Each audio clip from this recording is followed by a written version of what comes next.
we want to make sure that we welcome all our councillors back and our staff back. It's the first time we've met with them since face-to-face since March. So we're pleased to come back and meet in person. The other issue that we want to bring this evening, it is our first time to go live. So we'll be operating on the fly. We will probably be working through some of the bugs that we worked through this evening. So we want to be patient. That we will ask for your patience as we go through and go through the process, and hopefully without too many hiccups. So the first item up for council's consideration this evening is the agenda has been circulated. Are there any additions or deletions to the agenda? We will be taking a break at 6 o'clock. That is not on our agenda, so we will be including that. Approximately 6 o'clock, we'll take a quick 10-minute break, and then we will proceed with the rest of the council session. And another note, we just want to make sure that we want to thank our staff this evening for setting up the technology tonight, and hopefully it'll work well, and we just want to recognize their contribution this evening. So we have approved our agenda. We are pleased to welcome this evening from the Rcmp, Corporal Gavin Nain, and he is with Victoria County Rcmp. He has a short presentation that he's going to bring forward tonight, and so we're going to turn over the floor to you, Gavin, and welcome to council this evening.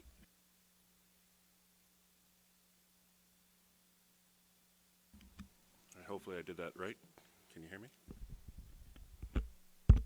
Perfect. So I don't have a presentation as such, more just some general information about what's going on policing services in Victoria County, in both Baddeck South and Baddeck North, or Baddeck South, Victoria South and Victoria North. This have been some trying times for everybody with COVID and so on. So some of the things that we would normally be doing as a police service, we haven't been doing or didn't do in the early springtime, and then have now started to come back into doing some of it, although we're very cautious with it because of COVID and what the implications could be. So some things like checkpoints, you won't see the police out very often, or probably haven't seen us very often out doing checkpoints looking for impaired drivers, and seatbelts is a huge one for us. Seatbelts do save lives, and those are our priorities within the county, is impaired driving and seatbelts and cell phones. Some of those activities we can still do just by sitting in our car watching an intersection, so we continue to do those, like for seatbelts and so on. But most of our roads are non-controlled by stop signs, so we have a huge highway, and so we're finding it a little more difficult to find the appropriate balance of seatbelt and cell phone enforcement, just given the geographic area and things that we have, challenges that way. We haven't been, usually you'll see like the big checkpoints on the long weekends and so on, where we'll have 3 or 4 cars set up and lots of members that will stop and check for impaired drivers. We've lessened that just so that we lessen our interaction with the public. Most of our residents in Victoria County don't leave Victoria County, whereas the police have interactions with the traveling public all the time. So we are at a little higher risk for COVID-related issues, like whether we're spread it or not. We're trying to limit that for ourselves and for the communities that we're in. So we won't necessarily be having a lot of interaction with the public that way. That being said, there are a few issues that I'd like to look at that we have been doing, because just because we're not doing checkpoints doesn't mean that we're not doing enforcement. I believe last year we were just over, I want to believe 12 or 13 impaired drivers for the entire fiscal year. This year already, up to today, so from April 1st to today, we have 10 charged for impaired driving just in Victoria South. And if I look at, and there's another one in Beningonish. So we are almost at last year's numbers total for half the year this year for impaired driving. So just because we're not out doing the checkpoints doesn't mean that we aren't conducting enforcement. We just had to change how we do that from time to time. The biggest thing that we are seeing is an increase as well in alcohol-related offenses. Goes in with the impaired driving, but whether it's the extra CERB money that's around or other factors, we have seen an increase in alcohol-related offenses. But so far, we've been pretty good in terms of any major incidents. We did have a major incident last week in Black Rock where there was just some offenses that happened in Cape Breton County, and the accused in that case, both accused lived in Victoria County and had returned home. In that case, you okay? In that case, we did partner with Cape Breton Regional Police Service and our Rcmp resources. We had the emergency response team, our dog sections, and we had a bunch of members that had responded from all the neighboring counties to provide significant police presence in Black Rock last week. And thankfully that came to a very peaceful conclusion where there were no injuries to anybody. We did receive some calls on that residence previously, and within the last month I have talked to some of the residents in that area concerned about what that means for safety in the community. And what I can report today is that some of the issues were animal related, so whether there was there were a lot of dogs at the residence. There's now only one dog as opposed to the 14 I believe that there was at one point. And two of the people that we were dealing with at that residence are no longer in the area and are not able to live there. So that should bring our public safety risk down significantly. The only residents living there is an older gentleman, and hopefully we shouldn't see any issues there. So that does satisfy that, but it also goes to highlight the police presence that we do have and the options that we do have to, as the Rcmp, to engage in such a response and to partner with our other policing agencies to bring safety to the communities that we're in. In terms of traffic enforcement, we do have, unfortunately, an area of concern with Middle River. There's a turn out in Middle River by the bridge where we have seen at least 2 fatalities, almost 3 in the last year and a half, and that's something that we're looking to do or work with the Department of Transportation. I'm not sure what we can do. I know there's a lot of signage and so on there already. As enforcement, we're doing lots of traffic enforcement for speed, but that's really where we're sitting right now, short of wholesale changes to the design of the road. But we continue to, and I will continue to make sure that resources are deployed in the area to do some traffic enforcement to hopefully try and reduce that. We are out there quite often because we have a lot of complaints from the public of ATV and dirt bike action out that way. It is typically 1 or 2 kids that we keep continually dealing with. But I believe that it has gotten better over the last month or so, or at least our complaints about it have gone down during that time. If it does happen though, please let us know. We'll continue to push a presence out there. Otherwise, for resources, we have been a little stretched over the summer due to COVID, and we haven't been able to get a lot of our backfill positions filled because we had people trying to quarantine in different provinces and so on, and even when they come. So we are trying to work with that. Staff Sergeant Darren Waitson is currently unable to work right now. He is being replaced by Staff Sergeant Joshua Weiss. He is moving to the area. I just spoke with him this afternoon, and he plans to visit at the end of the month, the end of September, to look at either purchasing a home somewhere in Victoria County, or see what his options are.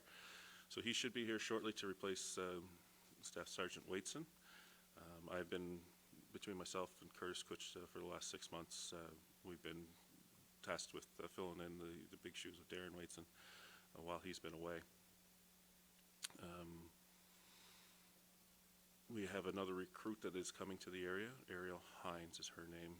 She is going to be attached to the Wagmacook office, but she's going to be doing a lot of her training in and around the county and wherever the calls for service are. It helps her learn and develop her skills in any community, and also be part of the community. So she will be around at the end of this month as well. She starts work on September 24th. And Corporal Kutch's position has been advertised for replacement. The competition closes tomorrow, and so it could be anywhere from 2 months to 4 months, well, COVID, maybe 6 months, before we can see a replacement for him. So he is coming, he or she will be coming at that time. So we will continue to push forward in that respect.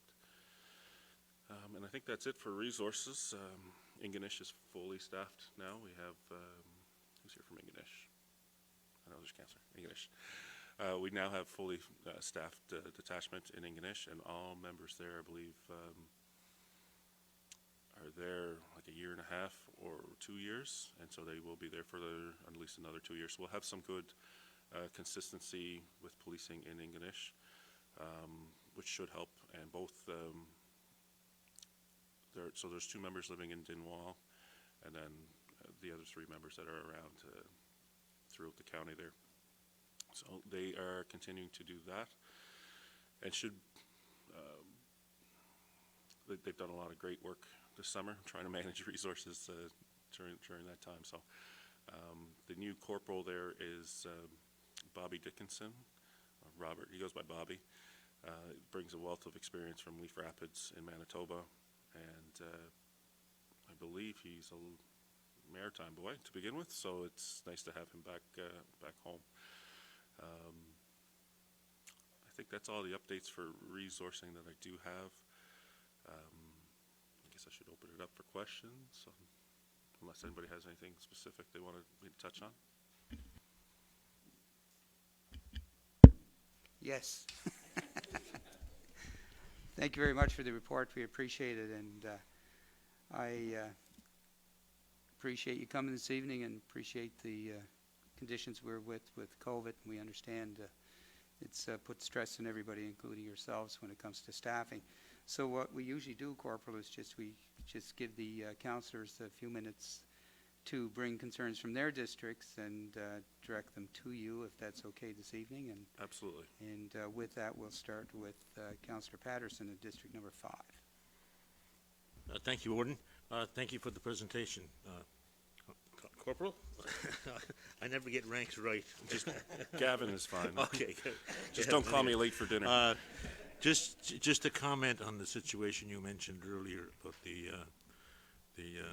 situation in Big Bedour last week, and I hopefully that will go away to alleviate the concerns of the neighborhood, because it was quite an active there's quite a bit of activity going on there, I think. So hopefully with the resources that you used, it will rectify the situation.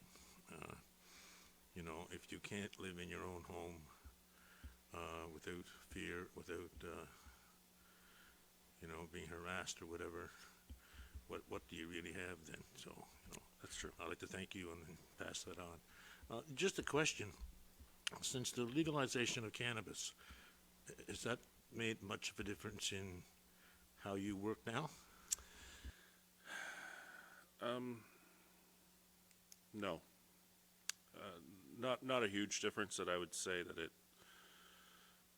you know, warrants a specific mention. We're continuing to see and usually at the same rate of offenses related to marijuana, more so that it's, now we just give a ticket, whereas before there might be a court action. But the rates of having marijuana in your vehicle within reach of the driver, those are typically the offenses for marijuana that we will care most deeply about, because impaired driving is one of the #1 killers in Canada. Criminal killers, sorry. So in terms of that, we're probably seeing it at the same rate, but now we can write tickets more often. And what we are seeing is an increase in drug impaired charges. So I know in this county, I think we have two in the first half of this year, people charged with impaired by drug.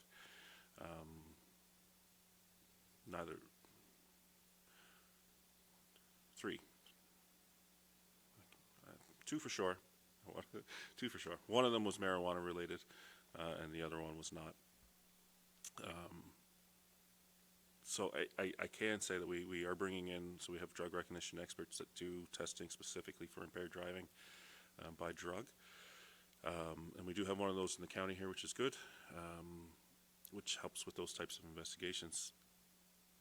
Before, where we didn't have a lot of those resources or extra resources, we might have to call out from another detachment if there was one available.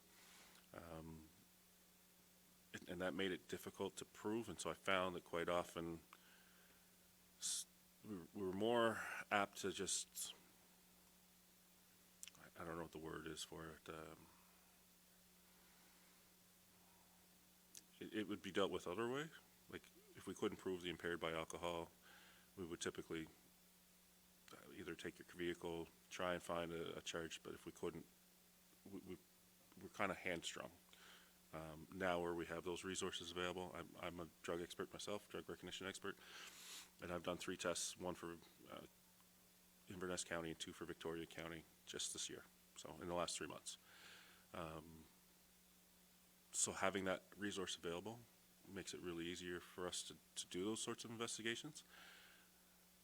But I don't say that it's at a rate that's any more or less than before legalization, if that makes sense. It's kind of a roundabout answer, but sorry.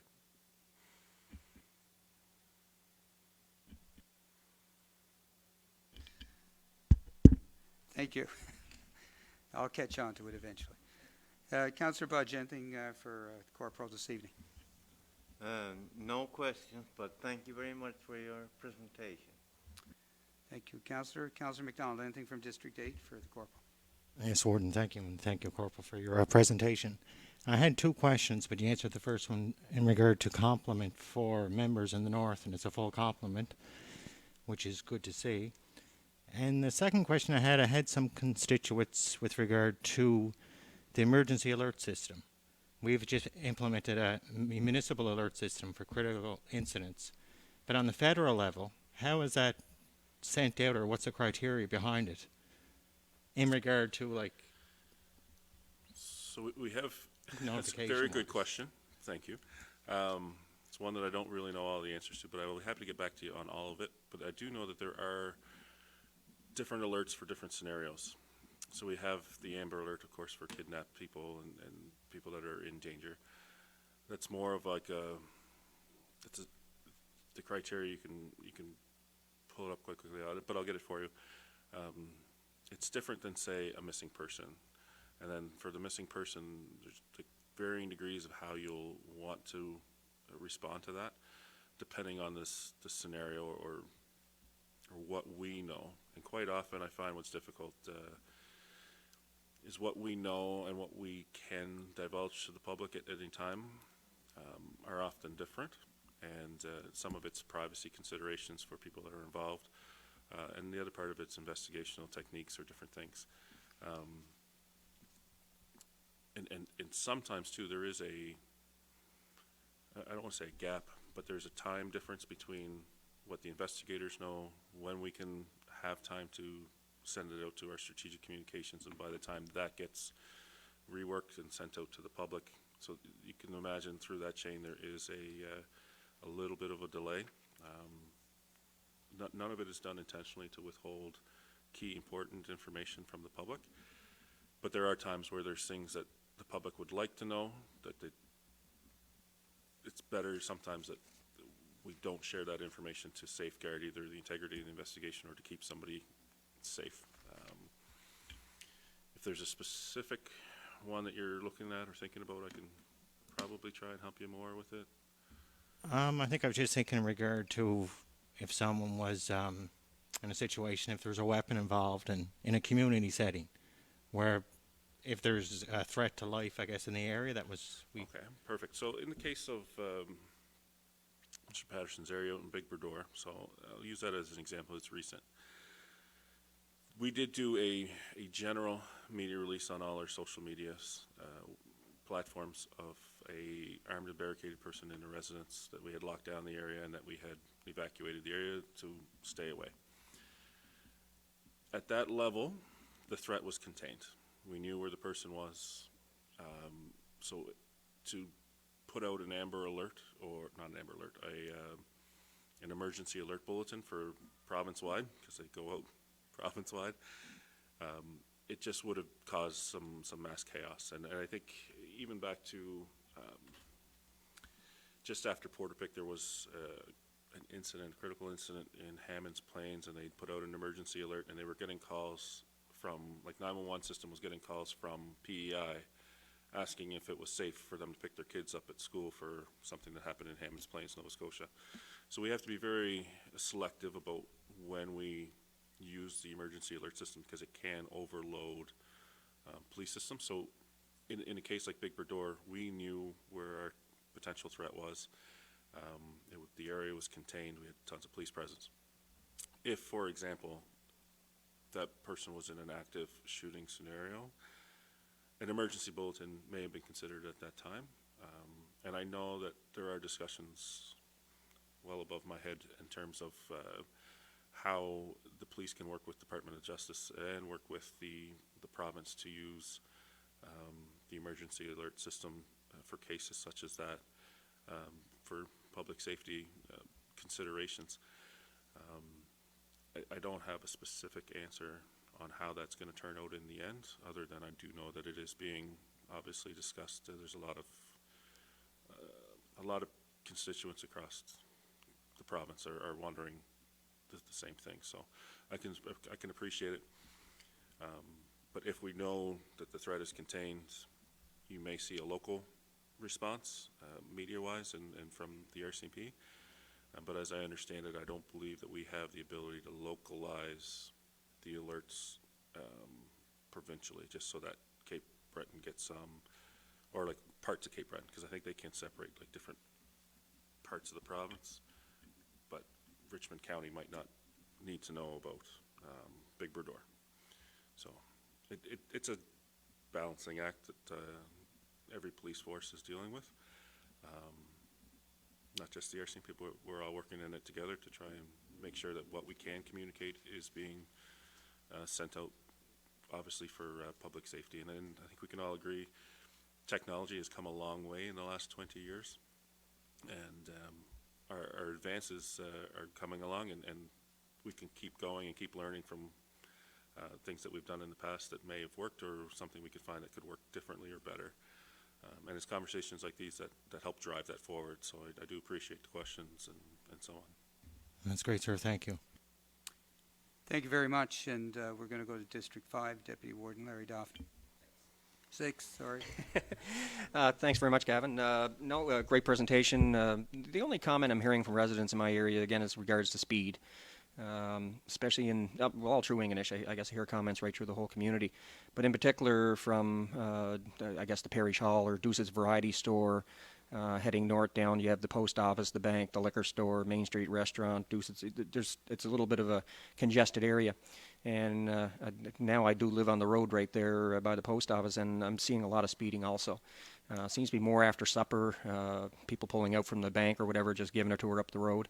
But again, if the members could do some patrols in the air, it'd be greatly appreciated. And I would like to mention Miranda. Every time she's on patrol, she's back and forth. I see a lot of her, so tell her we do thank her for having the visibility she has. But if we can get some more members in the area, just every once in a while do a check, would be greatly appreciated.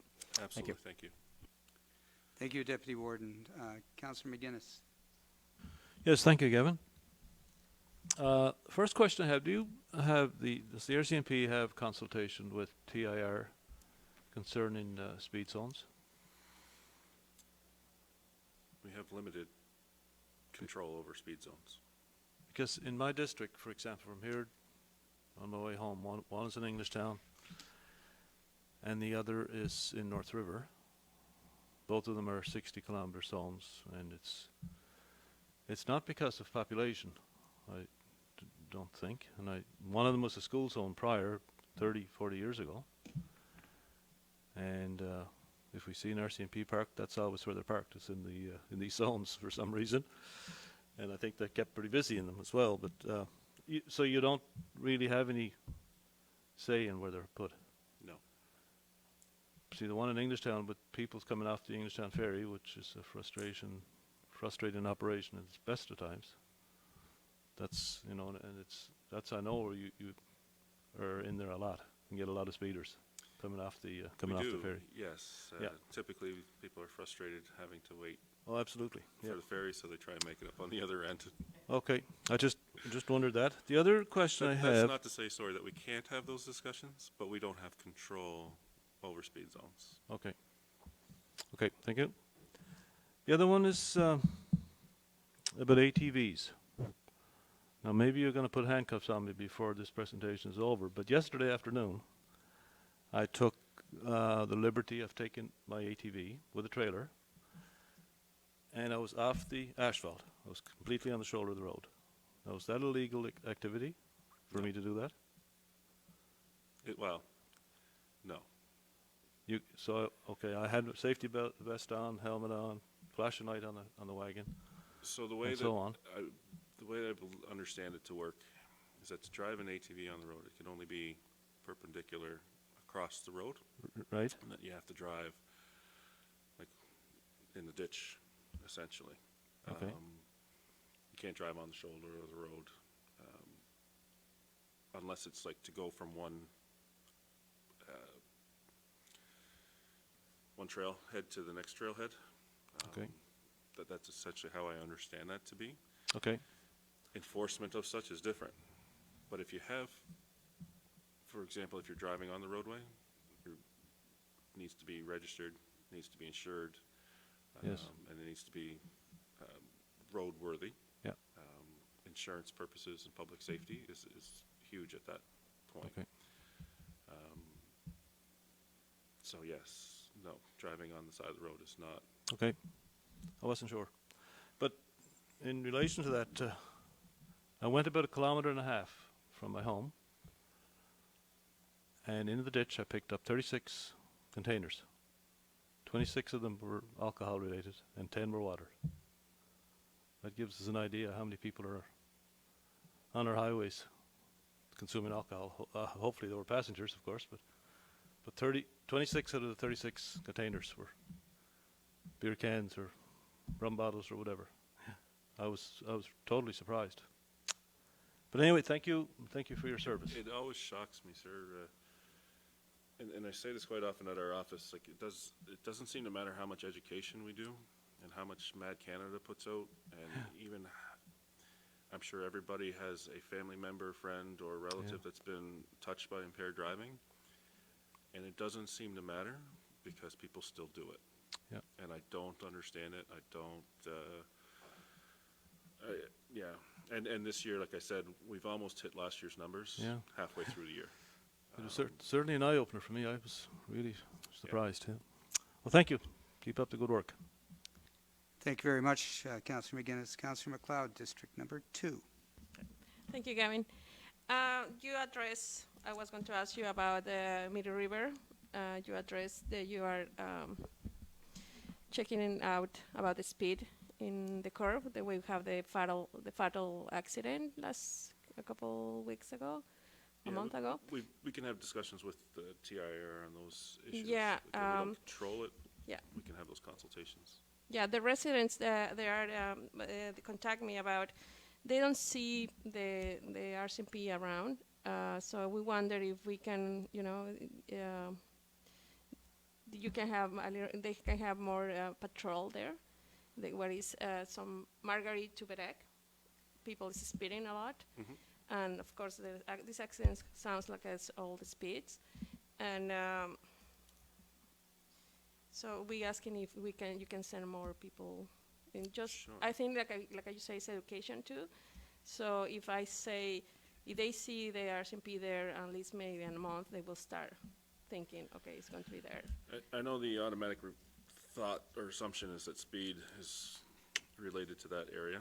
Yeah. I'm sure speed could have something to do with it. One of the accidents was impaired related, Yeah, so it's not always just speed. And it is a curve that kind of comes out of yeah. nowhere Their for complaints some people, about so. drag races too. Sounds so. I've just put in a note there for you guys. If you want to just check it out too. It's in the night, of course, and so Absolutely. the people is very concerned about that. So we have the ability to actually kind of track every time we do patrols Okay. through an area. Is that something that you would like to see is a breakdown in the next quarter about how many times we've been through Middle River? Would that satisfy? Yeah, concerns? and just maybe the people can see you guys running around there. That will help a little bit too. And it's the same for Big Berek Loop. Right now we have all these teenagers now, they're getting their license. This driving school go all the time there. So I live around there, so we see major traffic there now. And they're not respecting the speed. So you can see people going 80, 90 in just the straight or in the curves. There's some children around there, so it's the same. If we can see more, there are some patrols there. I think that will help a little bit to just make the message that we are there, you are there, and just slow down. Sounds great. Yeah, thank you. Thank you, Councilor McLeod. Councilor McNeil. Thank you, Kevin, for the presentation tonight, and also thank you for the stats. It's helpful to see what's going on in the county, and I think maybe if we could get that stat sheet once every quarter, it would Yes, help see what's going on. we were doing it once a month, and that got too much, and so then we said once a quarter, and we've been going through a little bit of turnover at the senior level, so it hasn't always quite been getting out that way. But hopefully, when the new staff sergeant comes, we can make sure that comes every quarter for you. Oh, thank you. And specific to my area over in District 1 and Iona areas specifically, I guess in the last 2 months there seems to be more car accidents in the area. I don't know whether it's the condition of the roads or the speed or both. And also it seems like this time of year and in the springtime, break and enters and theft seem to go up in the area. I don't know whether it's the closeness we are to CBRM or whatever, but it does seem to go up, especially those 2 periods. So if there could be more patrols over in the area, like especially at those 2 times a year, in the spring and the fall. We'll make sure we have some patrols through there.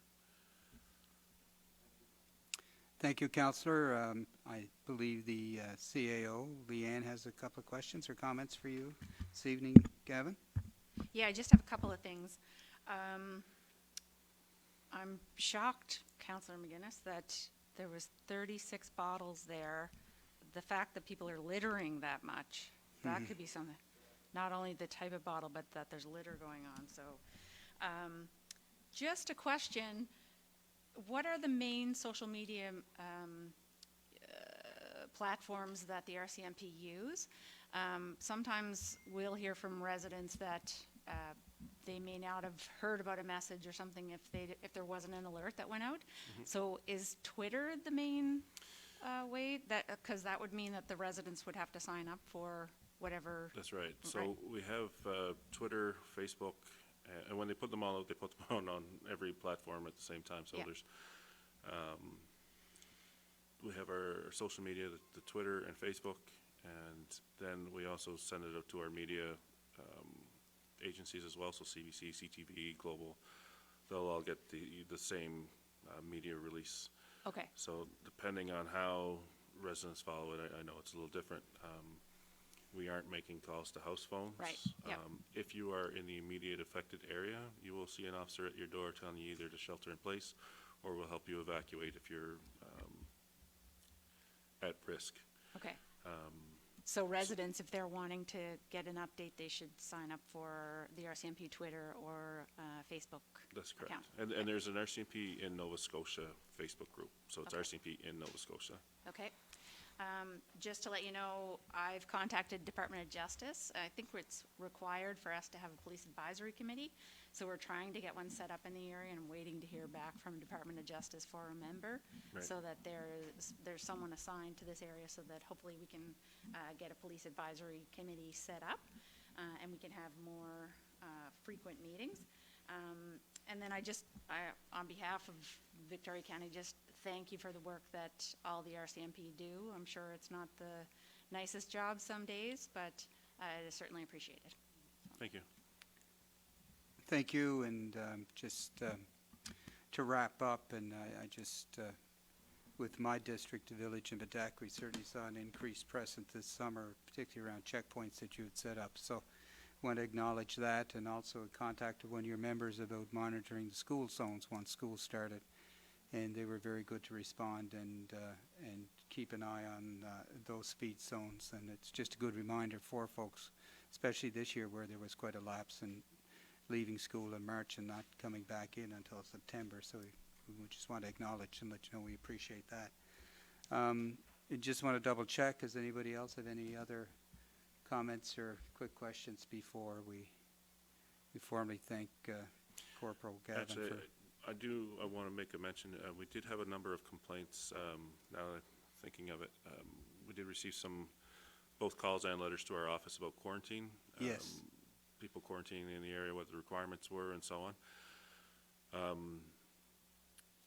Just because somebody has an out-of-province plate or an out-of-country plate doesn't mean that they haven't quarantined appropriately, or that it could be somebody that came in and had a car here left over from last year. So it's important to understand that we don't jump to conclusions and assume that people aren't breaching or are breaching their curfew or quarantines. That being said, we do work with the Department of Health quite often. Just here in Bedeck, for example, we've had 29 requests for curfew checks, quarantine checks on people that have come in either through the airlines, crossing the borders, or province to province, where we would go and check on their quarantine status, make sure that they have everything that they need, that somebody else is bringing them their groceries, and so on. We get those almost daily. There has been a little lull lately at the end of summer, but I did just get 2 new ones. So we do follow up on those to make sure that people are quarantining appropriately when they should be, and that's done in conjunction with Department of Health. So it's something that we do take seriously. I think there needs to be an understanding that in our communities, that just because somebody's come from away doesn't make them a bad person or make them breaking the law, kind of thing. So we do have a monitoring system. We are following it, and we will continue to respond to complaints for compliance. No, it's a good point, and it's a timely comment, and we appreciate the service that you provided there as well, because there were several of us that either received verbal or written complaints about people that were supposedly in the community. We passed it on to the RCMP, and they followed up. So, and we've put the appropriate protocol on our website as well, so that people will, if they have a complaint, they can direct that complaint to the proper authorities, and it can be followed up appropriately. So, we thank you for that. And I just want to go back to one thing you had mentioned earlier, where you're down a couple of staff in Bedeck, and are you down to 2 positions right now because of transfer and somebody being off work, or are you at full complement? The Bedeck complement, we're missing a corporal's position after Right. Curtis Kutcher left, Yes. and the staff sergeant, who Right. would be coming but the staff sergeant position is a county position. Yes. In Wagmocook office, we're down one position, it's just being backfilled with a recruit coming in September, the end of September 24th. And eventually, I believe in spring or late fall, my position will be coming open. I'll be transferring at some point, so. But other than those two positions, or of the three, two are being filled at the end of the month. One will be open until promotion is filled. So it should be shortly, within 3 to 5 months, I'd say. Right. And that, I'm sure, puts a lot of stress back on your staff that you have. Sure does. Absolutely. So we Yeah. recognize that as well. So, Yeah, there's a lot of, I can't give enough credit to the guys and gals that work in policing and any emergency service. With COVID, we've all had a number of challenges and trying to work through them, and we understand that the public is dealing with some of the same challenges that we are. Stuck at home sometimes with our families and kids, and we try to be understanding and cognizant of that. I can tell you that there has been a lot of discretion used in policing in the last few months. There are things that we don't use discretion on. It's impaired driving, domestic violence, and anything where there is a victim, unless the victim consents to some kind of alternative punishment. But I can't say enough for the communities in Victoria County. The support for policing has been incredible. I see it all the time, whether it's somebody's buying somebody a coffee or just stopping at the gas station to say thank you. I've had that a million times, and nice. it reminds us all of the reasons why we joined policing. For me, anyway, it does. It goes a long way to reinforce the common belief in good people and helping others. So. Great, and we want to thank you too for your personal service. I know that you've been active in the community, and we recognize that as well. There's the personal side of policing as well, and we want to thank you for your contribution to the community as well while you have been here. So, and we know that you're eventually going to be moving out before too long, so we hope that your stay in Victoria County was rewarding as far as your career goes. It has been fantastic, and by far my best posting. Well, that's great to hear. Yeah. We appreciate that as well. So with that, we're not going to keep you any longer. We want to thank you very much for your presentation this evening and giving us an update on current status of what is happening in Victoria County. And if you're not transferred out in the next 4 months, we would certainly like to have you come back and provide another report. I'll gladly come back anytime. All right. Thank you Spring very coffee. much. You're free to go. Thank you. Thanks again. So I just want to go back to the start of council. In our excitement of trying to get everything organized, we neglected to approve our agenda this evening. We didn't take a formal motion to accept the agenda with the noted change we put in about having a slight break at 6 o'clock. So could we have a motion to accept the agenda even though it is a few minutes after we've started our process this evening? So moved. Moved by the Deputy Warden, seconded by Second it. Councillor McGuinness. All in favour? Aye. Contrary minded, motion's carried, and the agenda has been approved, although it be a half hour belated from our original start. So we're going to move on to our next item on the council agenda this evening. It is approval of the minutes from the council meeting, virtual council meeting that we had August 24th, 2020. Those documents were circulated to you. You've had a chance to review them. Are there any errors or omissions in the minutes of August 24th, 2020? Hearing there are neither, could we have a motion to accept and approve the minutes of Victoria County Municipal Council for August 24th, 2020? I move we adopt the minutes as presented. Moved by Councillor McNeil, seconded by Aye. Councillor MacLeod. All in favor? Aye. Contrary minded? Motion is carried. The minutes are approved. We will deal with any old business or business arising from those minutes of August 24th. Is there any councillors that have any questions, comments, or concerns to come out of those minutes?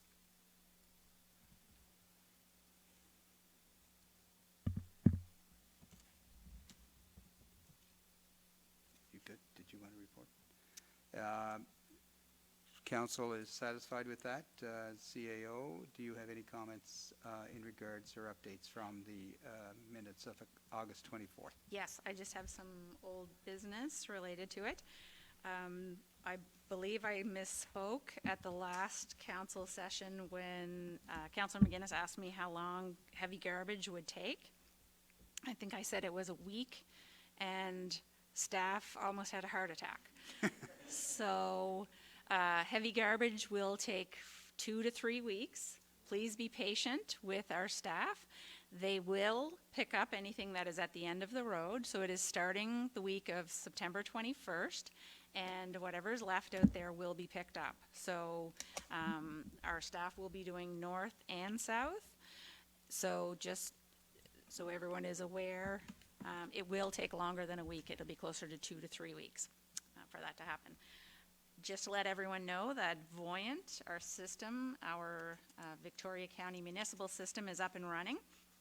We have about a little over 500 people right now that are signed up for it, which is great. It's set up so that you can get an alert related to municipal services within your area or within the county. So we are encouraging all residents to sign up in whichever way that they choose to get the message, so that they can hear about what is going on in their area related to municipal services. And we're not going to be sending out several messages that are not, we're not wanting to be a nuisance with it, but we're wanting to get the information out the easiest way that we can. There was a question at the last council related to updating of Google Maps. We have contacted Google, and Nova Scotia is not on their list for 2020 to be updated. So they are not going to be coming around and taking new pictures, but there is a link in Google Maps if anyone wants to add their own photos. So that can be done on an individual basis, but Google is not going around to do that at this point. The question related to children playing signs. We've received the signs. You can contact Heather for pickup of them or distribution of them. We've ordered some signposts if they're needed. We have approval of the permit from TIR, and so they are ready to go at this point. I know we've had a couple of councils that have picked them up. So with regard to that, Yeah. I had a number of signs. To get them on the road, do we have to go to TIR ourselves and get permission, or just that one permission? One is permit. fine? Okay. Just Who's directing? our staff can do it, or if you have somebody that you want to have it done by, that can happen as well. But our staff can make it happen if they have to. The Seawall Trail, there was a question on where we're at with the Seawall Trail. I've contacted the province. Seawall Trail was on Department of Business, or one of the provincial departments, to make that a signature trail. They're still waiting for some environmental approvals right now, so they are looking to have a meeting with the society down there and the province and environment, so they're still waiting to have that. So it's behind where they were expecting to have it. Just to let you know that you've received the list of surplus lands that we have. We're going to start the list to put it out for tender, but there might be some of the properties that we have that have some issues as well, so we're going to start some title searches and see if there's anything that we can do with the lands that are on there. I've contacted Cape Breton Housing about the lack of housing in the area. I've received a call back from Sean Luker, and he has referred it to his regional housing director, so he's referred it up the line. So that's as much as I know related to that. We've also had a meeting with Develop Nova Scotia this past week. We've heard what their plans or their next plans are for the areas that don't have coverage. I sat in on a meeting last night. Also, Jennifer Angel gave a report related to broadband, and her comment was, we're not done. So the areas that look to be underserved or unserved at this point, Develop is now, and thankfully they're turning their attention not from the 97% that are going to be covered, but to the 3% that are not. So that's what's coming from Develop Nova Scotia at this point. So just letting you know all that. Great, thank you very much for those updates. Are there any questions for Leanne in regards to the old business and the, One question. yes, sir, Uh, Deputy Warden. In regards to the garbage pickup, like we're saying, up to 3 weeks, we'll be starting north and south at the same time, or will? Yes. Okay. Yeah. I'm very concerned about it because I know the amount of garbage I have going out. Yeah. I've talked to an awful lot of people in the community, and it's going to be, I'd say 3 times at least, if not more, than we've experienced in the past because of the isolation, everybody being home doing renovations and stuff. There's a lot of heavy stuff, and I know the contractor used to use backhoes and stuff to load into the trucks, and I take it our guys are going to be doing it by hand. So I'm just wondering. I know we're trying. I think we're not sure right now. Okay. So it'll depend on what's out there. Yeah. The weight of it. There are certain limits that are on heavy garbage as well. Yes. Some things might have to be taken in by residents if they are over a certain weight, but there is a flyer that's gone out for heavy Yeah. garbage. No, I've seen that. So take a look at that. It should be in everyone's mailbox. Okay. In that, if you haven't received it now, it's Same coming. today, yeah.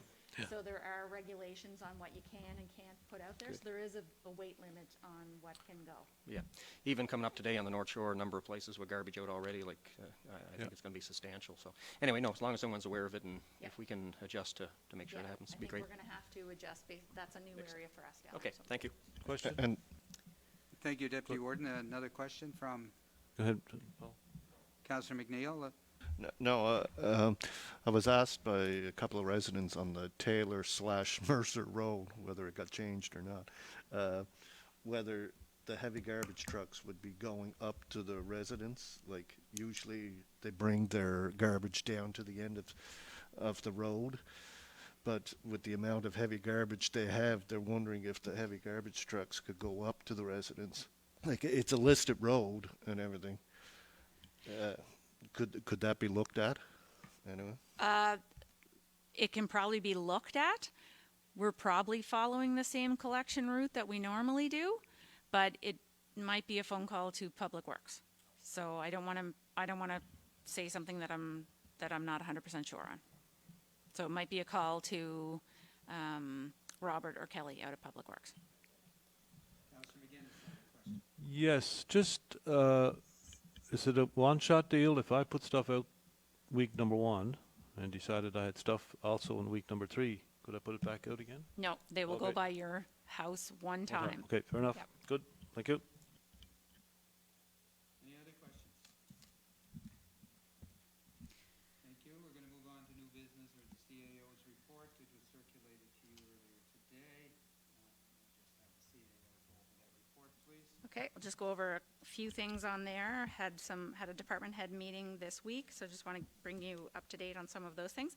Just also to let you know that right now there's 33 people that are live streaming, so they're watching this. So remember to speak into your mic when you're speaking. But so far so good. It sounds good and looks good up there. Thank you to our tech department. In our tourism department, our placemaking project is gearing up, and communications will start in the fall for meetings to happen in the different areas related to placemaking, which has a lot to do with residents and where residents like to hang out. And Dan will be going around with some information related to that in the fall. So everyone has a place that they love in their community, so it's to promote those areas. Our website is coming together. It's coming together slowly, but it's coming together. So we're hoping in the next month or two or the next little bit that we're going to have a new look on our website.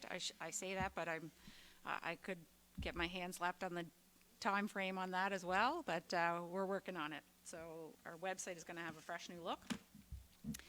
Tourism, Dan has gone around and he's been doing weekly trips around the county to talk with businesses. Businesses are actually starting to close now. In the past, they've waited until after Thanksgiving or after Celtic Colors, and they are starting to close now. So it could be a bleak winter, just letting everyone ponder that for a little bit.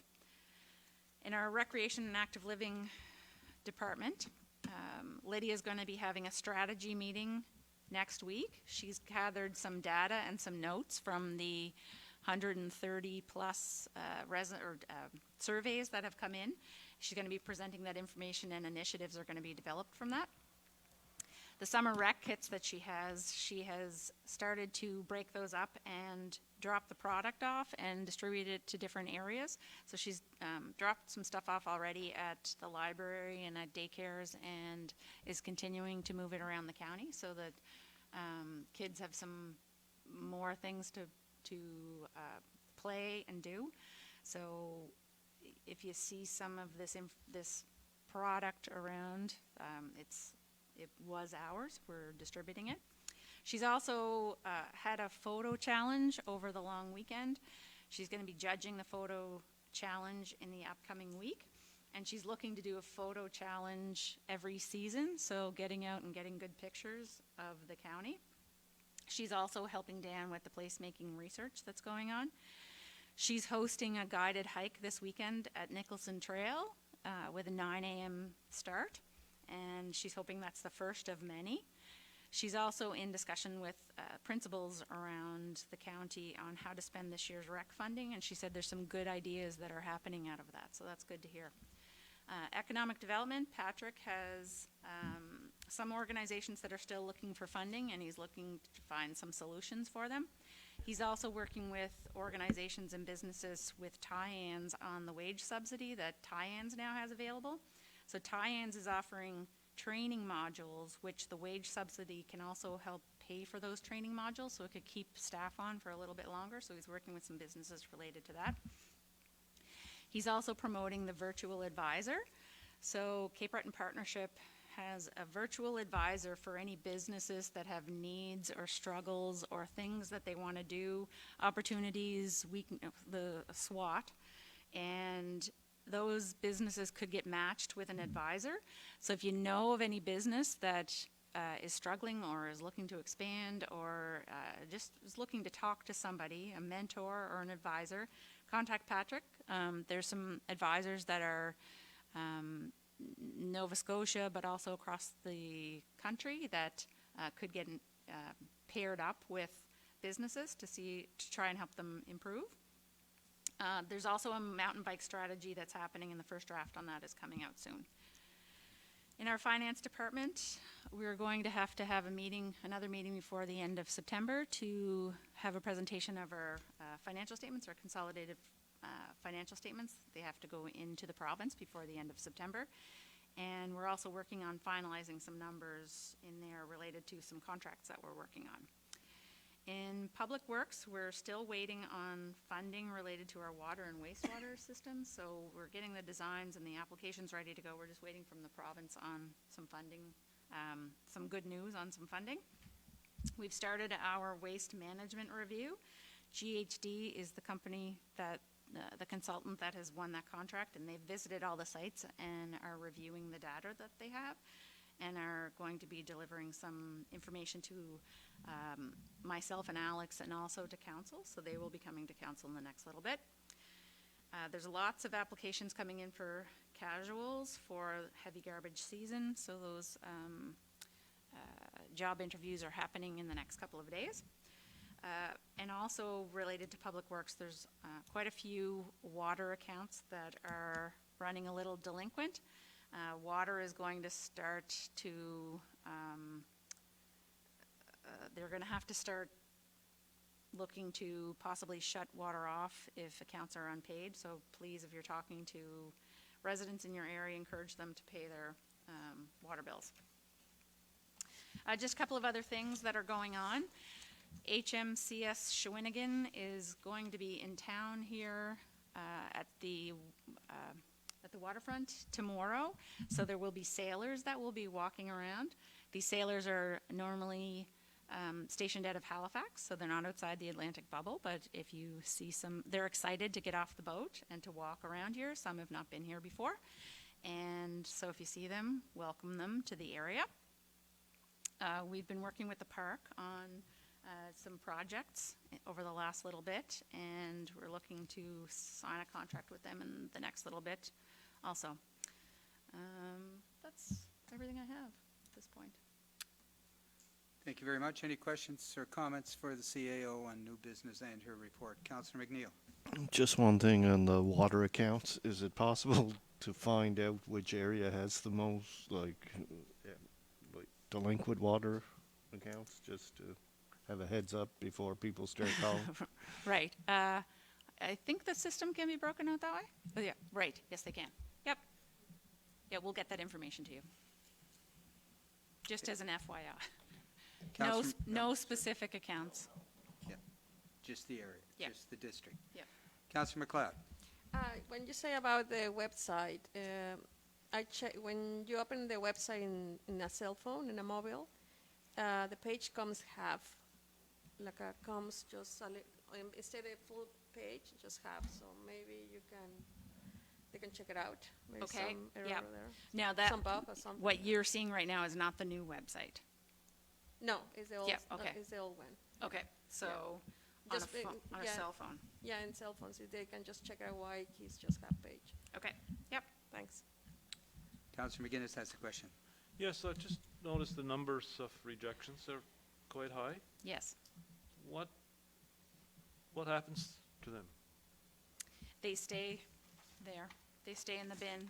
There's a sticker put on them that. Okay, there is information. Yep, there's a rejection sticker. Yes. Yes. Yeah, with Speaking why. from experience. Okay. With why and what the issue is. I think there are door knockers that have been left to educate related to it. But for some reason this year, and I don't know if it's COVID related and more people there, or I don't know, but our numbers have been extremely high this year. People can't be compliant by the look of the numbers. eh? Yeah, and it's all across the county. It's not in one specific area. Okay, thank you.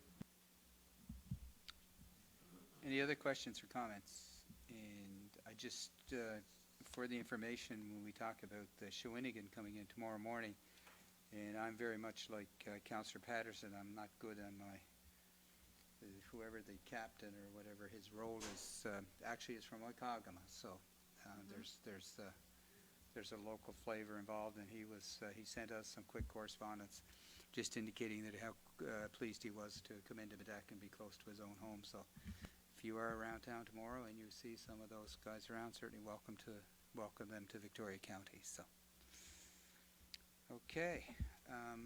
Is there any other final questions or comments for CAO under new business and her report this evening? If not, we're going to take a 10-minute break, and we will reconvene council at 6:16. Thank you.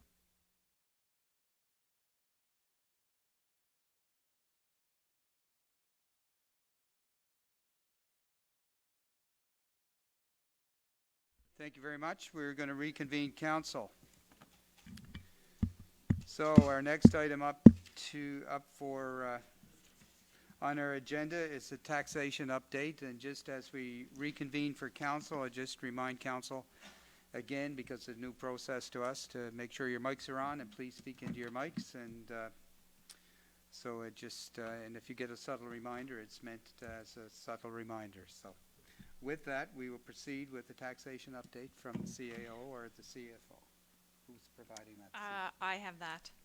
So, remember how unexcited I was at the last session that we had? It's probably the same one as this. So, but we're not at our due date yet. So September 30th is our due date this year.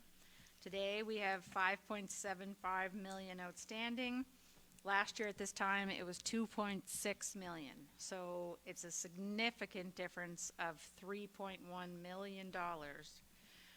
Our current right now is 4.9 million compared to 1.8 million, which just so happens to be $3.1 million. So it all seems to be in the current, because this time last year we had 789,000 outstanding in arrears, and this year 788,000 outstanding in arrears. So it's all current. We're encouraging everyone that can to get their payments in by September 30th, because it's harder to pay 2 years and your taxes will not go away. So please pay your taxes. we've seen 1.12 million come in over the last 2 weeks since the last council session. So payments are coming in. We're just not getting ahead of the curve of it. But we know we will be busy over the next couple of weeks for September 30th. We're still on target for a November 24th tax sale by tender for properties previously slated for the March tax sale that didn't happen. And we're continuing to work on notices for additional properties for future sales, as well as urgent letters going out for those with most recent outstanding balances. Thank you very much. Any questions for CA?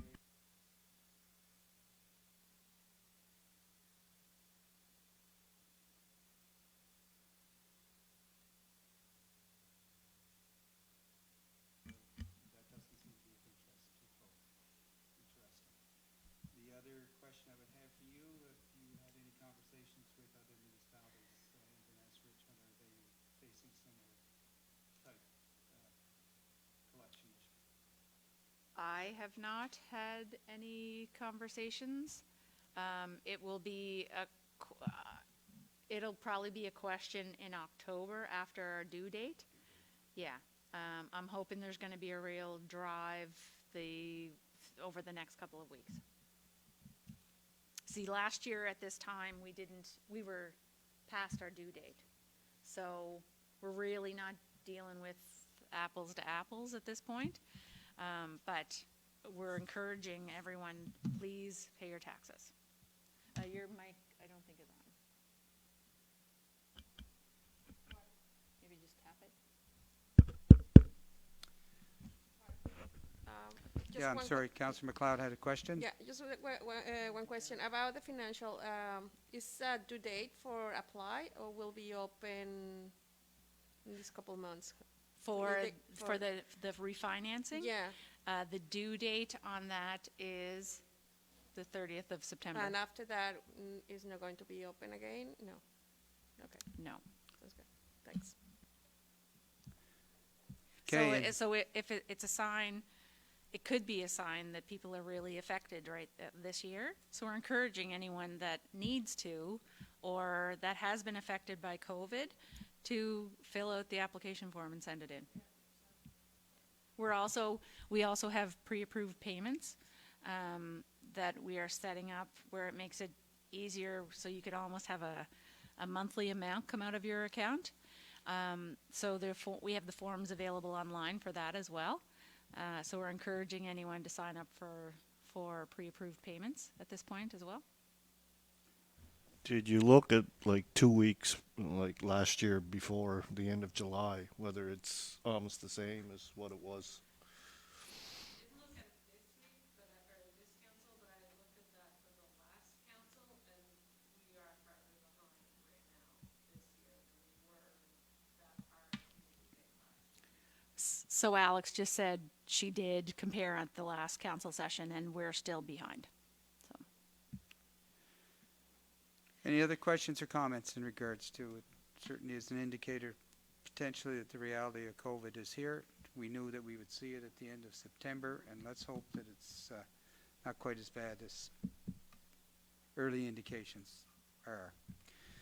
Thank you for that. We're going to move on now to Department of Transportation, TIR concerns. We'll start with District Number 1, Councillor McNeil. Okay, a lot of these are ongoing complaints. Washbook Road still isn't patched. I was told at the beginning, well, the last meeting we had with TIR in person, that was going to be a priority, and now it's the middle of September and it's still not done.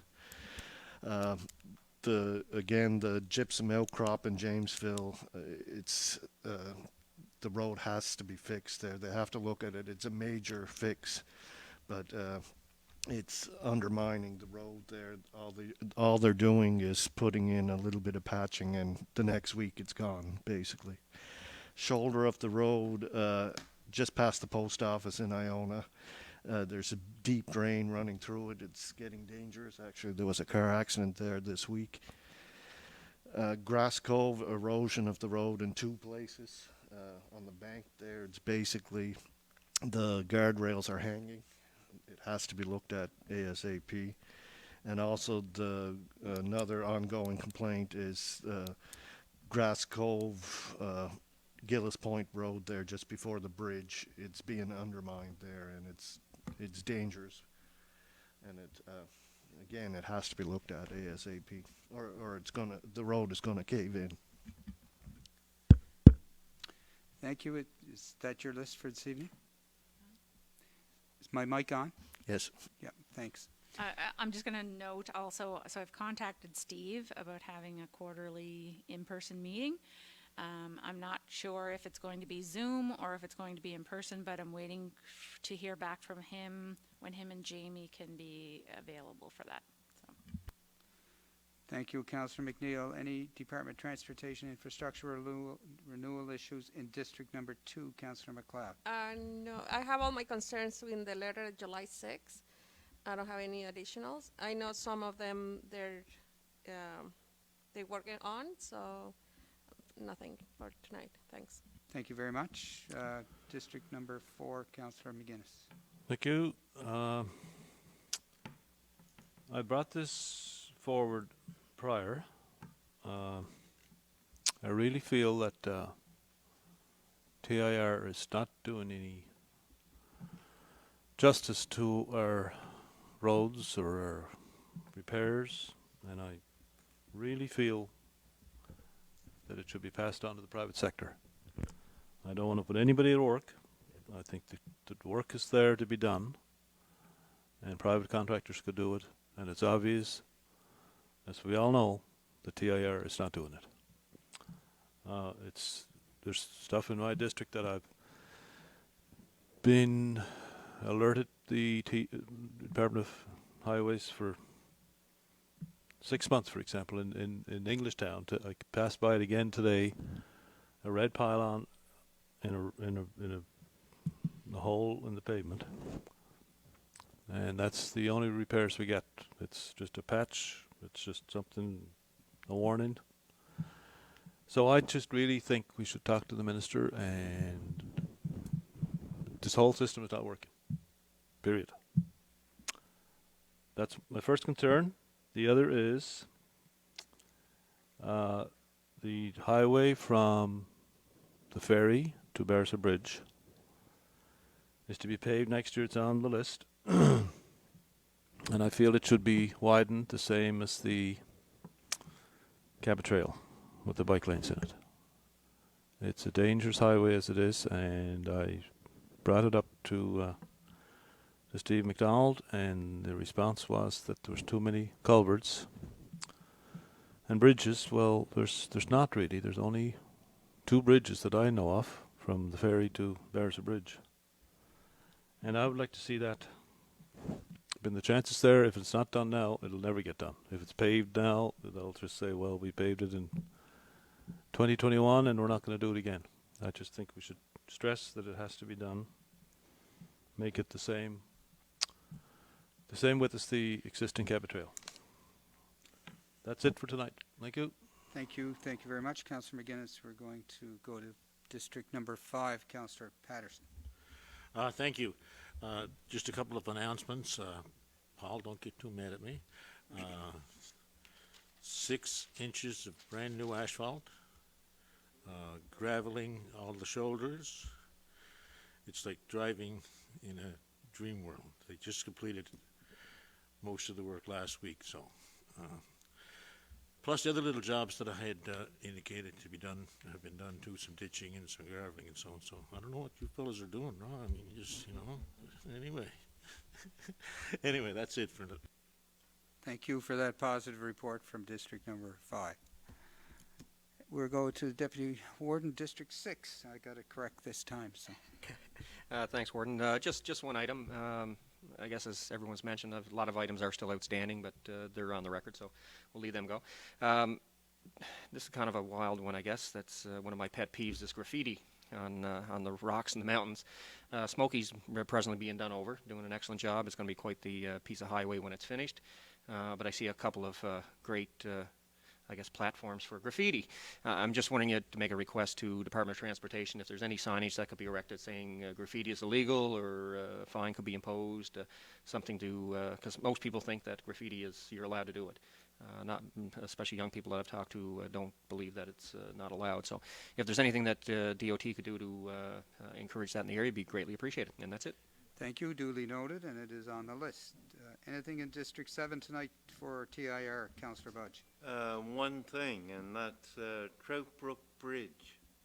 There's a hole on the south side of the bridge, and needs to be repaired because it's getting worse all the time. Thank you, Warden.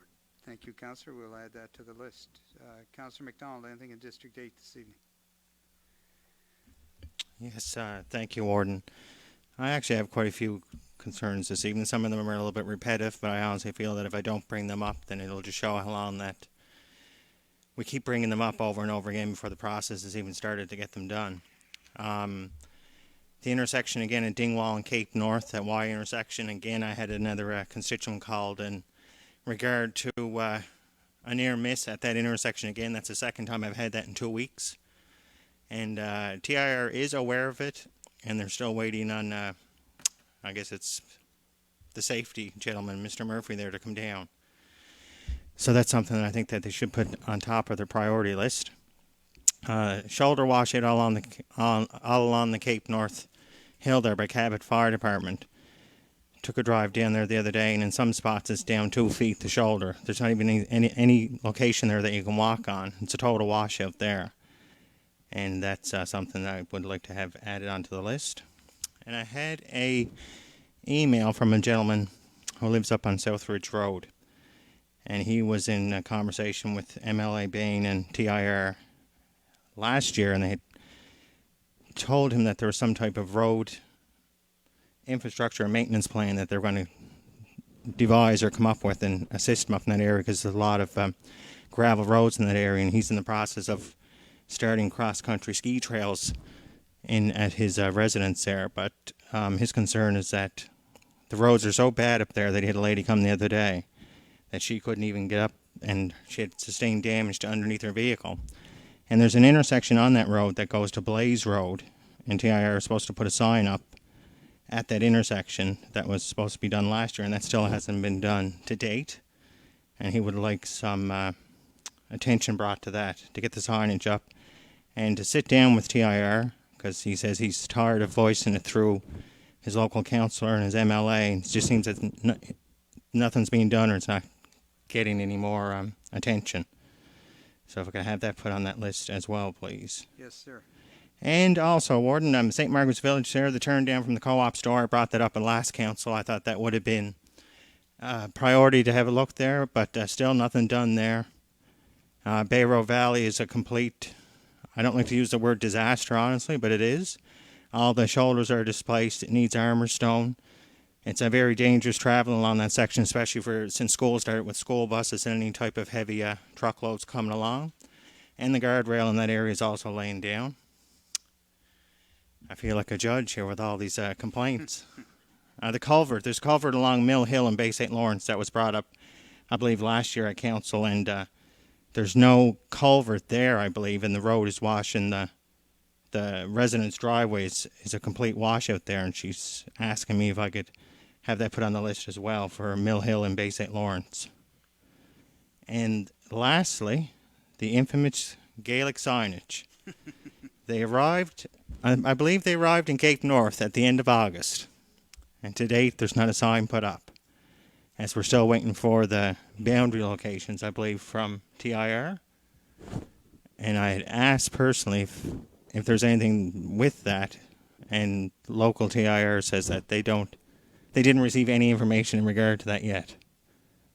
So I'm just wondering if the signs will remain there for the winter season, maybe next spring, or? Well, Steve answered on his last letter that came out that said that the Gaelic signs were going up this fall. This fall. That's what was in the letter. Okay. And that's it for District 8 this evening. Thank you very much for your list this evening. We'll District number 3, the only item I have, the old Marguerite Road is the main artery coming into Bedeck off exit number 9, and it is deteriorating, particularly over this summer, and I expect this winter it's worse. It's due for resurfacing. They should have a look at it. It's a high traffic area, and the rate of deterioration over the last 6 months is significant. They're going to have a look at it either before winter or next spring, because it's certainly in poor repair. And it's a poor reflection of coming into this community that the road, the main artery coming into the community, is in that kind of shape. So that is our list for TIR tonight. We need a motion to send this list to TIR, to Steve McDonald. Do we have a motion to send that list as it was compiled tonight? I do. Moved by Councillor McLeod, seconded by Second it. Councillor McGuinness. All in favor? Aye. Contrary minded? Motion is carried. The list is again complete and will be forwarded to the appropriate department personnel. We're going to move next to, is there any notice of motions this evening? No motions. Motions tonight. We're going to go to district concerns, and we will start with district number 8, work our way south. Councillor McDonald. Yes, thank you, Warden. Just on the Dingwall Beach there, where Lanes had put up signage with in regards no fires or no camping in that area. I was down there the other evening. The sign has been uprooted. I don't know if it's through wind or weather or whatever, but it's uprooted and it's laying face down on the beach. So maybe if we could reach out to Morley and his staff, if they could even have that place back in its proper location. And that's it for district concerns. I'd like to take also $500 out of my district budget for Cabot Education Center for meal assistance, and I believe districts 6 and 7 as well would like to comply with that. And $500 also for North Highlands Elementary School with assistance to outdoor picnic tables to allow more class outdoor seating for the students there so they can enjoy more outdoor fresh air. Thank you, Councillor. No problem with the allocation of funds, because less than $1,000 does not require a motion. However, you do require a motion for send a letter to Department of Lands and Forestry in regards to having that sign. Yes, Warden, I'd like to make a motion to have the letter sent to Morley McNeil in regard to the signage that's laying down on Dingwall Beach. Thank you very much. We have a seconder for that, please. Second. Seconded by the Deputy Warden. All in favor? Contrary minded? Motion is carried. Thank you. Councillor Budge, anything in District 7 this evening? Yes, I'd like to have the remainder of my district budget divided up between Ingonish Fire Department, Neil's Arbor New Haven Fire Department, and St. John's Hall and St. Andrew's Hall. And I'll make that a motion. Thank you, and that'll be reduced to the amount that, yeah, exactly, not to take it, yeah. So Heather, you've got the list. Thank you. Thank you, Councillor. We need a seconder for that motion. Second for that. Disbursement. Sorry, who seconded? Second that motion. Yeah, seconded by Councillor McGuinness. All in favor? Aye. Aye. Contrary minded? Motion's carried, and we'll disperse those funds as suggested. Thank you, Councillor. District number 6, Deputy Warden, anything on your plate? Yes, thank you. First of all, if Heather, you could check to see, I know I'd put in for one light and then it was canceled at one time. Remember, I think I might have two street lights still available. If you could check just to confirm. If there's either one or two, I'd like to make a motion that they be placed on top of Smoky. With the new construction there, it'd be nice to have some lights right at the top and maybe one on the second pole down if I do have two, but I'd make that a motion. That is a motion from the Deputy Warden. Do we have a seconder for that, please? Second. Seconded by Councillor McNeil. All in favor? Contrary minded? Motion is carried. Thank you. Anything else, Deputy Warden? Yeah, no, I think Norman, I'll recover the $500 from my district budget for Cabot to assistance with meals, so that's been looked after. A question. I was contacted by a lady from Alberta who the facts are not really straight on it. She was going to send me an email. I haven't received it yet. But the province told her that apparently they're donating land or selling land to Department of Transportation for a look-off. I'm thinking it's a look-off on Smoky, but I'm not 100% sure. But apparently the province told them that if they would they'd like to put a plaque in the area in remembrance of some historical members of their family at that location, and apparently the province told them that it's up to the municipality to do that. I'm just wondering if we could research that and see if that is something that we usually look after and what the policy would be on it. So they're looking for a plaque, just to, I guess, note of the first settlers that came to the area from their family or something like that. But I'm just wondering if there's any policy on that. Yeah, heritage. Heritage, yeah. Heritage, yeah. Yeah, if we could just do a little research on that, it'd be great. Okay, the other thing, I think I might have asked for this before, but I'm seeing a lot on the Cabot Trail of these posters being put up on telephone poles. And this all happened since CBRM put a bylaw in place that prohibited signs being placed on the poles. And for some reason now they're all coming north of Smoky, and I'm sure around Bedeck and other areas of the county also. But I'm just wondering if we could contact CBRM if we can get a copy of that bylaw and see if it's something that we may want to pursue. Other than Cape Breton Partnership, I'm just wondering, we were told that they were finalizing the housing study. I'm just wondering, have we received anything on the housing study? Okay. Can we maybe give them a call and ask them where that stands? Because it's, I know COVID's affecting it, but we really got to get moving on housing. It's becoming very critical in my area. And that's good for tonight. Thank you very much. Just wondering, with the correspondence that you requested, would you just put them in the form of a motion for? Yeah, I'll We make a don't need- motion that we contact Cape Breton Partnership in regards to the housing study, contact CBRM in regards to the bylaw for posters, and that's it for the motions. Okay, do we have a seconder for that, please? Second. Second by Councillor McLeod, all in favor? Aye. Contrary minded, motion's carried. Thank you very much, Deputy Warden. District 5, Nothing from District 5. good job there, sir. District number 4, Councillor McGuinness. I just, as I shared with you a little while ago about the garbage situation, and I don't imagine that the 2 kilometres to my house is unique to any place in the municipality. I'm sure that if you went every 2 kilometres from one end of it to the other, you'd find the same amount of garbage. It's just mind-boggling what people can do and why they're doing this to our environment. It's just dreadful. And I'm wondering if there's something we could do for signage, or, I mean, there's the odd sign is up a $200 fine for littering, but is there something we could come up with an idea of putting up a sign and asking people just not to do it? At least all we could do, it might not work, but it might stop some people from doing it, from just willy-nilly throwing it out the window. It's just Yeah, mind-boggling. I think we've had this discussion before, and I was thinking of it. I do go for walks out the highway as well and see a lot of litter, and I was thinking, I wonder where we purchased those signs, welcome to Victoria County, and we have 5 signs there.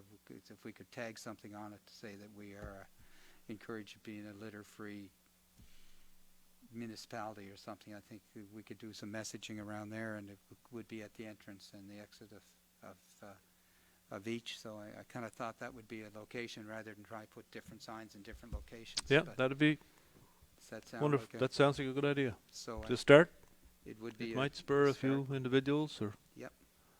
if we keep 36 extra cans and bottles out of the ditch, it'd be helpful. Very true. And I think if we could kind of perhaps ask staff to come up with Yep. some language around it, or have Jocelyn come up with some language around it, and that could be your legacy from council. Having I those guess signs. so, yeah, Yes, yeah. absolutely. Promise I won't throw any more. So yeah, if we're in agreement, maybe if you would put that in the form of a motion. I would that- suggest that we put that in the motion, that we look into the possibility of sending a message to the general public to stop littering in our county. Yep, and the use of our. I'll move that. I existing make that signs. motion. Do we have a seconder for that, please? I'll second that. Thank you, Councillor McDonald. All in favor? Aye. Contrary minded? Motion is carried. Anything else in District No, 4? that's it. Thank We're you. good. We're going to go to District 2. Councillor McLeod. Yeah, I have some emails from some seasonal residents. They're not here, but they come in the summer, and they have some. Everybody is working in home, and of course the topic is the internet. Just want to put in the minutes, and Leanne give us an answers in the beginning about they're going to do the 3%. They're going to look at after. The residence is from Beverly Hills. So it's just for the white areas of limited or limited service in the map. They don't have that, so it's just put in there. Then the next conversation is about that 3%. I just want to ask to the public to remind the people to use the service from the transit. Maybe if the staff can start putting out in social media more often after all this situation, the COVID, the people the momentum was over, so we have to grab that again. I don't know if we can ask how many coupons the people use, and maybe we can do another coupons in the mail to encourage the people to use the service. The next year we're going to take over, so it will be nice to start having numbers there. And the reasons they're talking about, it will be some protocol for Halloween. We will start thinking about it, how we're going to, Dr. Strang, they say the last time was Halloween is happening, but maybe we have to start thinking how it's going to be around the county. And I would like to take from my district budget $1,000 for Middle River Fire Department for operation cost. It's $1,000 you have to put in the form of a motion. I put a motion for $1,000 for Middle River Do we have a seconder for Fire that? Department. Second. Seconded by the Deputy Warden. All in favor? Aye. Contrary minded? Motion is carried. That's it. Thank you. Thank you very much. Councillor McNeil, District Number 1. Just one thing I had, and it was answered before about could a flyer be sent out about heavy garbage, and I guess they were sent out already. So, and also like with the garbage in the ditches and everything, when ACAP was here and Amanda, they said they had students picking up the garbage around. So I asked at that time if we could do it this year, but COVID and everything changed things. So we should keep that on the radar for next year too. Okay. Thank you very much. Yes, Can Councillor I follow that? I speak with Amanda a couple of weeks ago and about the signage. So ACAP can do some signage for us, but we have to, we have to pay for that. But she couldn't have the signage on the people. So maybe you have to have a conversation with them. If you Yeah, want we to pay can- the signage. we We want to put signage eventually. We could make inquiries about what they would, How they can signage would help cost. us. Yeah. They have some services there. okay? And we can acquire us. Yeah, to- make a pilot in maybe in District 4 or District 7. Yep. 8. Okay, thank you. District Number 3, sir, I'd like to make a motion. We know that the accommodation industry tourist accommodation industry has really suffered in all parts of this municipality, and we know that there was supposed to be some financial relief coming from the federal government. We do know that original ask for, I think, across the country, I'm not sure where it was, I think in 15 billion, and the government came back and said 6 million, which is significantly less than what was asked for. I think a lot of our accommodations, tourist accommodations, are really suffering. We see it in our communities. I see it in my community, and I'm sure you see it in yours, particularly where there are a number of hotels and motels that the majority of these facilities, if they're operating at 30%, it's a good night. And for a lot of evenings this summer, it's been significantly less. So I would like to make a motion that we send a letter to the Minister of Finance, I guess it's Freeland, and a copy Jaime Batiste with it, saying that we request that the federal government take a look at some kind of funding relief for these businesses so that they can not only survive this year, or at least hang on this year, but they'll be able to be in a position that they'll be able to reopen next year. And as we've talked this evening in our own taxation, we're just on the cusp of seeing what the damage of COVID is going to do to this economy, particularly in the rural areas. So I would like that to make a motion that we ask them to consider providing a decent relief program for accommodations that have been duly and can prove they were duly effective in a negative way in regards to the COVID outbreak. Okay, we have a motion on the floor. We have a seconder for that? Just a question. I Question. wonder, should the eating establishments be included in that? request as well? Well, to me, from when I talked to some of the operators, although they've been affected, the eating Yes. establishments as well, but Yeah. from my understanding it's the accommodations Okay. that are really suffering. Okay.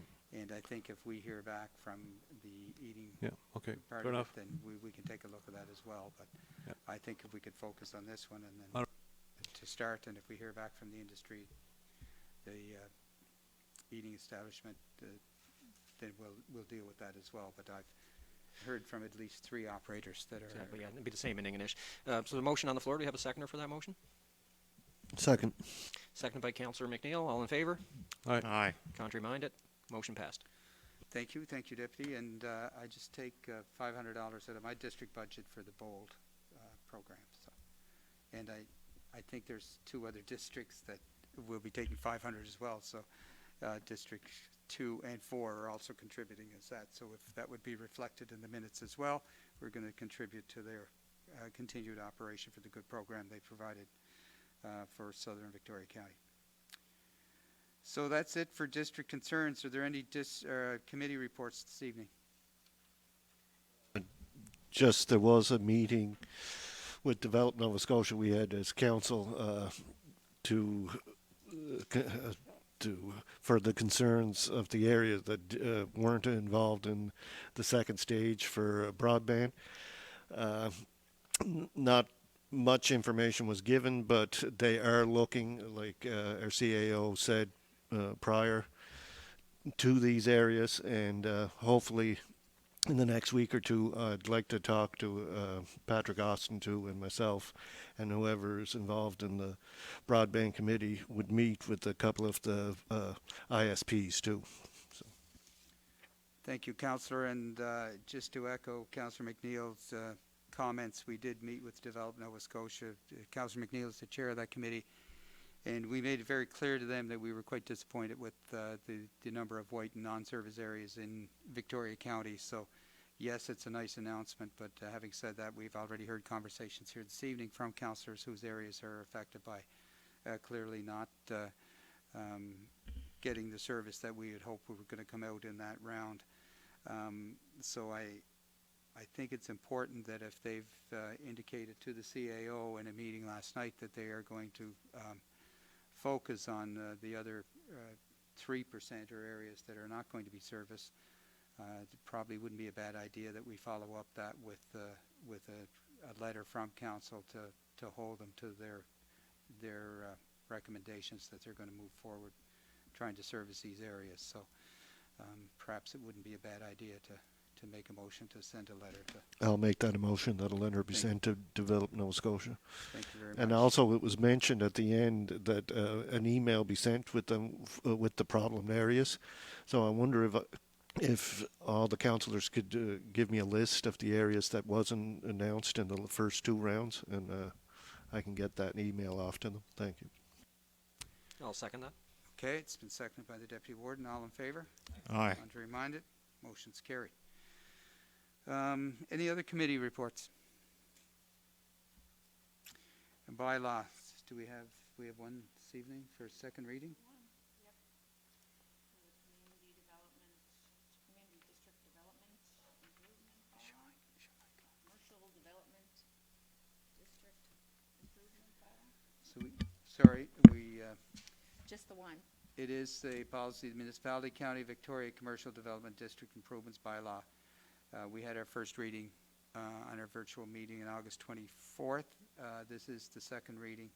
Does anybody have any questions or comments in regard to this bylaw?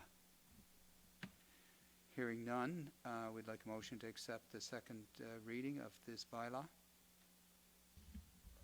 I do. It's moved by Councillor MacLeod, seconded by. I'll second. Thank you, Deputy Warden. All in favor? Aye. Contrary minded? Motion is carried. The bylaw is approved at second reading. There is a process that it will go through from here, including, I think, a public hearing at Right, some point. so we need to set a date for the public hearing. I believe our next council session is September 28th, but do we need longer than that, Heather, for? That's only 13, so we'll have to wait. We may have to wait until after the election, possibly. We could, but I think that it has to be published. Has to be published. Yeah.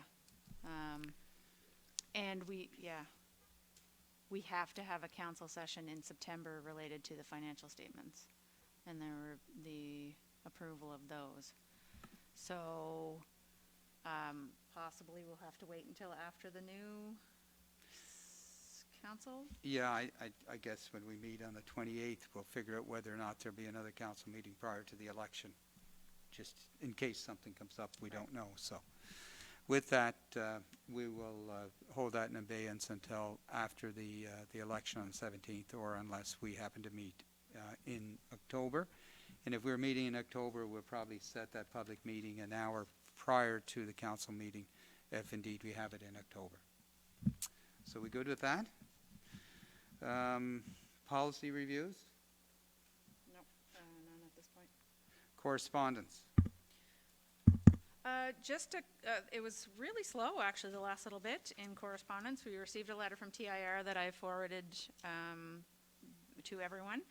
And I also received a letter back from the Premier, who thanked us for sending a letter to him on his congratulations on his tenure as Premier.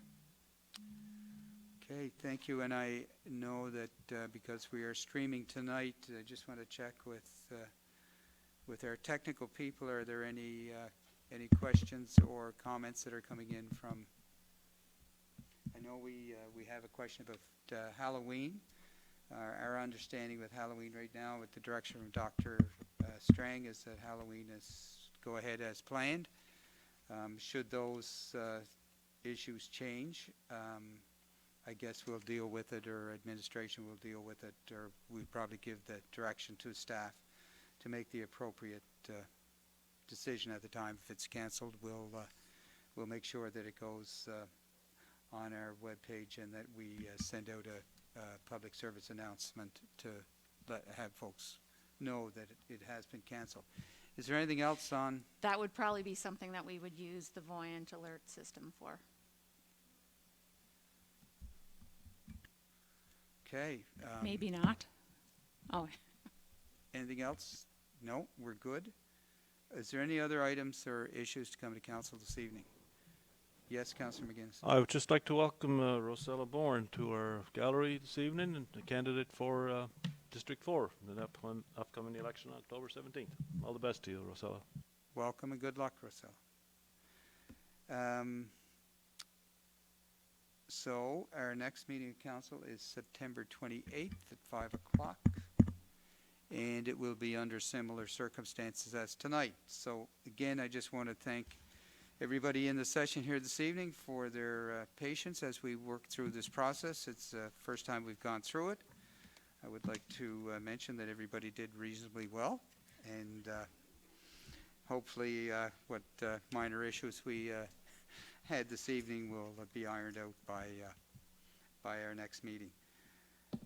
So with that, we just will have a motion to adjourn. So moved by Councillor Patterson. Thank you very much. And thank those that joined us this evening online. Thanks, everyone.